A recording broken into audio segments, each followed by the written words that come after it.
আমরা গণ অভ্যুত্থানে মেয়র জাহাঙ্গীরকে প্রতিরোধ করেছিলাম। এই সন্ত্রাসীদের আমরা গাজীপুরে ঢুকতে দেই নাই, গাজীপুর থেকে বিতাড়িত করেছি। কিন্তু দুঃখের বিষয়, গাজীপুরে এখনো স্বৈরাচারের দোসরেরা বিভিন্ন জায়গায় রয়ে গিয়েছে। ইনশাআল্লাহ আমরা এই সকল স্বৈরাচারের দোসর এবং সন্ত্রাসীদেরও বিতাড়িত করব। আমরা হুঁশিয়ার দিতে চাই, বাংলাদেশে যতদিন গণ অভ্যুত্থানের শক্তি জীবিত আছে, রাজপথে গণ অভ্যুত্থানের শক্তি সক্রিয় আছে, আওয়ামী লীগ এবং মুজিববাদী শক্তিরা কোথাও দাঁড়াতে পারবে না।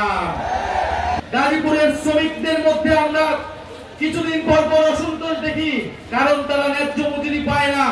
এই সকল শ্রমিকরাই কিন্তু গণ অভ্যুত্থানে আমাদের সাথে এসে দাঁড়িয়েছিল।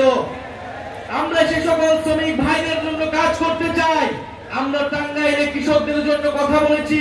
টাঙ্গাইলে যদি কৃষক আন্দোলনের সূতিকাগার হয়, গাজীপুর শ্রমিক আন্দোলনের সূতিকাগার। আমরা গাজীপুরের শ্রমিকদেরকে সংগঠিত করতে চাই। যেই নতুন বাংলাদেশ আমরা আকাঙ্ক্ষা করি, সেই নতুন বাংলাদেশে শ্রমিকের অধিকার নিশ্চিত করা হবে। যতদিন না আমরা শ্রমিকের ন্যায্য মজুরি নিশ্চিত করতে পারি, ততদিন বৈষম্যহীন বাংলাদেশ সম্ভব নয়।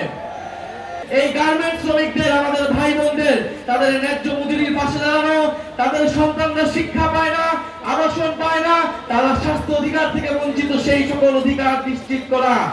আমরা গাজীপুরে এসেছি, গাজীপুরের সমস্যা নিয়ে কথা বলতে চাই।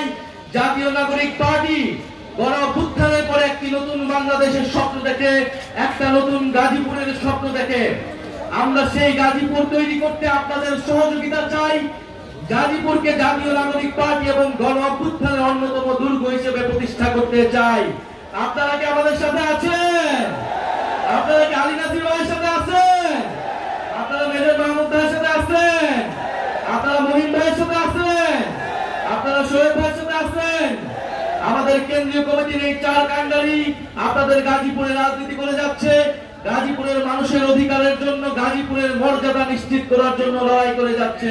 আমরা বলেছি 5ই আগস্টের মধ্যে জুলাই সনদ এবং জুলাই ঘোষণাপত্র হতেই হবে। এর কোনো বিকল্প আমরা দেখতে চাই না।